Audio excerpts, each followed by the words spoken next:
Hello guys, ഞാൻ കുറച്ച് ലേറ്റായി പോയി. കുറച്ച് തിരക്കുകളുണ്ടായിരുന്നു. നിങ്ങളോട് ഞാൻ പറഞ്ഞു ഡീഫോർമേഷൻ ഫയൽ ചെയ്തു എന്നുള്ളത്.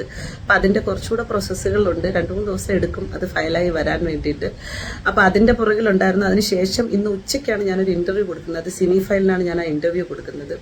വളരെ പ്രധാനപ്പെട്ട ഒരു കാര്യം പറയാൻ വേണ്ടി വന്നതാണ്. ഞാൻ ഇന്നലെ വൈകുന്നേരം ഒരു ചാനലിൽ ഇൻ്റർവ്യൂ കൊടുക്കാമെന്ന് പറഞ്ഞു. ആ ചാനലിൽ ഞാൻ അങ്ങോട്ട് വിളിച്ചിട്ടാണ് പറഞ്ഞത് ഇൻ്റർവ്യൂ കൊടുക്കാൻ. അവരെല്ലാം ഓക്കെ എന്നൊക്കെ പറഞ്ഞിട്ട് വൈകുന്നേരം ആയപ്പോൾ ഞാൻ അവരെ വിളിച്ചപ്പോഴത്തേക്ക് അവർ പറഞ്ഞു, ഇല്ല ഇവിടെ ഇത് ക്യാമറ ഇല്ല, അതില്ല, അപ്പം കുറച്ച് ഡിലേ ആവും, അങ്ങനെ ഇങ്ങനെ എന്നൊക്കെ പറഞ്ഞു. അപ്പം ഞാനിങ്ങനെ വെറുതെ അവരെടുത്ത് ഇട്ടിട്ട് ചുമ്മാ ചൊറിയും പോലെ ഇരുന്നിട്ട് എനിക്ക് കാര്യങ്ങളൊക്കെ മനസ്സിലായി, നിങ്ങൾ സെറ്റിൽമെൻ്റ് ഒക്കെ നടത്തിയിട്ടുണ്ടാവുമല്ലേ എന്ന് പറഞ്ഞപ്പം, ചേച്ചി പ്രശ്നമൊന്നും ഉണ്ടാക്കരുത്, നമുക്ക് എല്ലാവരും പൈസയ്ക്ക് വേണ്ടിയിട്ടല്ലേ ഇരിക്കുന്നത്. അപ്പം നമ്മൾ അവരോട് ചോദിച്ചപ്പോൾ അവർ പറഞ്ഞു ഒരു കാരണവശാലും അത് എടുക്കരുത്, അത് അനാവശ്യമായിട്ടുള്ള അലിഗേഷൻ പറയാൻ വേണ്ടി മാത്രമാണ്, അതെൻ്റെ ക്രെഡിബിലിറ്റിയെ ബാധിക്കുമെന്നൊക്കെ ആരോ ഏതോ ഒരു പ്രമുഖൻ പറഞ്ഞതായിട്ടൊക്കെ ഞാൻ അറിഞ്ഞു. അപ്പം അതുകൊണ്ടിട്ട് ഞാൻ പിന്നെ വിചാരിച്ചു എന്തായാലും നമുക്ക് എന്തെങ്കിലും വേണമല്ലോ. അപ്പം നമ്മൾ ഇവിടുത്തെ സിനി ഫയൽ ബിജിത്ത് ടീമും എൻ്റെ അടുത്ത് പറഞ്ഞു ചേച്ചി എടുക്കാമെന്ന് പറഞ്ഞു. അപ്പം ഞാൻ ഓക്കെ പറഞ്ഞു. ഞാൻ പോയി എടുത്തു. ഇതുവരെയും എഡിറ്റിംഗ് ഒക്കെ ഇപ്പോഴാണ് കഴിഞ്ഞ് ഒരുവിധം പറ്റുന്ന രീതിയിലൊക്കെ അവതരിപ്പിച്ചിട്ടുണ്ട്.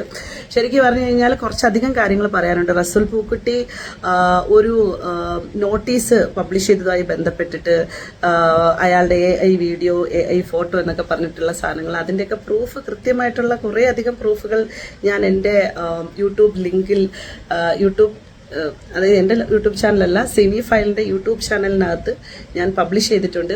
ഞാൻ വെല്ലുവിളിച്ചത് മുതൽ ഞാൻ ആലോചിച്ച് പുറകിൽ നടന്ന മാതിരിയൊന്നും എനിക്ക് മറ്റേ ഇത് കിട്ടിയില്ല, എന്താ പറയുക, റീച്ചുള്ള ചാനൽ കിട്ടിയില്ല. അപ്പോൾ കിട്ടിയ റീച്ച് കൊണ്ടിട്ട് നിങ്ങൾ എന്നെ കുറച്ചുകൂടെ ഒന്ന് ഉയർത്തി തരണമെന്ന് ഞാൻ അപേക്ഷിക്കുകയാണ്. അപ്പോൾ റസൂൽ പൂക്കുറ്റിയിട്ട AI വീഡിയോ, അതാണല്ലോ AIയുടെ ഒരു നോട്ടീസ്, വക്കീൽ നോട്ടീസുമായി ബന്ധപ്പെട്ടിട്ട് റസൂൽ പൂക്കുറ്റി അറിയാൻ വേണ്ടിയിട്ട് പറയാണ്. പൂക്കുറ്റി ഒരു കാര്യം ചെയ്യണം, സജന നൂറിൻ്റെ പേരിൽ ആദ്യം കേസ് കൊടുക്കണം. കാരണം സജന നൂറിൻ്റെ അക്കൗണ്ട് വഴിയാണ് ഇതെല്ലാ സാധനങ്ങളും വെളിയിലേക്ക് വന്നിട്ടുള്ളത്. ഓക്കെ, അപ്പം മറ്റു യൂട്യൂബ് ചാനലുകളെയും മറ്റു ആളുകളെയും ടാർഗറ്റ് ചെയ്തിട്ടോ 250 ചാനലുകൾക്കെതിരെ കൊണ്ടുപോയി സജന നൂറിനെ കൊണ്ട് സൈബർ പോലീസ് സ്റ്റേഷനിൽ പരാതി കൊടുപ്പിച്ചിട്ടൊന്നും ഒരു തേങ്ങ എടുക്കാൻ പോകുന്നില്ല. സജന നൂറിനെതിരെയാണ് ഫസ്റ്റ് നിങ്ങൾ പരാതി കൊടുക്കാനുള്ളത് ആദ്യം. അത് കഴിഞ്ഞിട്ട് നിങ്ങൾ ബാക്കി വാ. നിങ്ങൾ ഈ ഒളിച്ചിരിക്കല്ലേ, നിങ്ങൾ ഇങ്ങോട്ട് ഇറങ്ങി വാ. ഇറങ്ങി വന്നിട്ടൊന്ന് പറ, കഥകളൊക്കെ ഒന്ന് പറ. കാര്യമായിട്ട് ഞാൻ പറഞ്ഞിരിക്കുന്നതൊക്കെ വളരെ കുറച്ചാണ്. പ്രൂഫുകളൊന്നും ഞാൻ അധികം സബ്മിറ്റ് ചെയ്തിട്ടില്ല. വളരെ കുറച്ച് പ്രൂഫുകൾ മാത്രമേ വെച്ചിട്ടുള്ളൂ.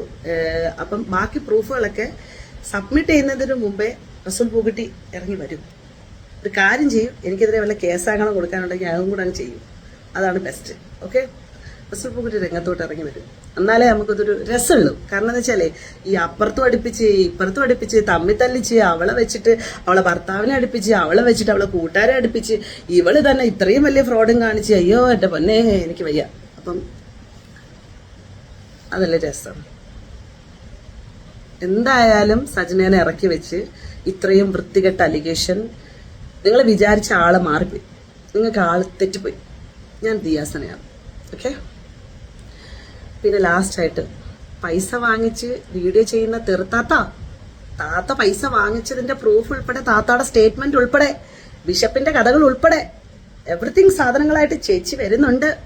ചുമ്മാതിരിക്കുന്ന ബിഗ് ബോസിലെ പിള്ളേരെയും ഇവരെയൊക്കെ വിളിച്ചിട്ട് താത്ത നടത്തിയ ഒരു പൊറാട്ട നാടകമില്ല, ഒരു വീഡിയോ, റീച്ച് ഔട്ട് വീഡിയോ നാടകം വെൽക്കം.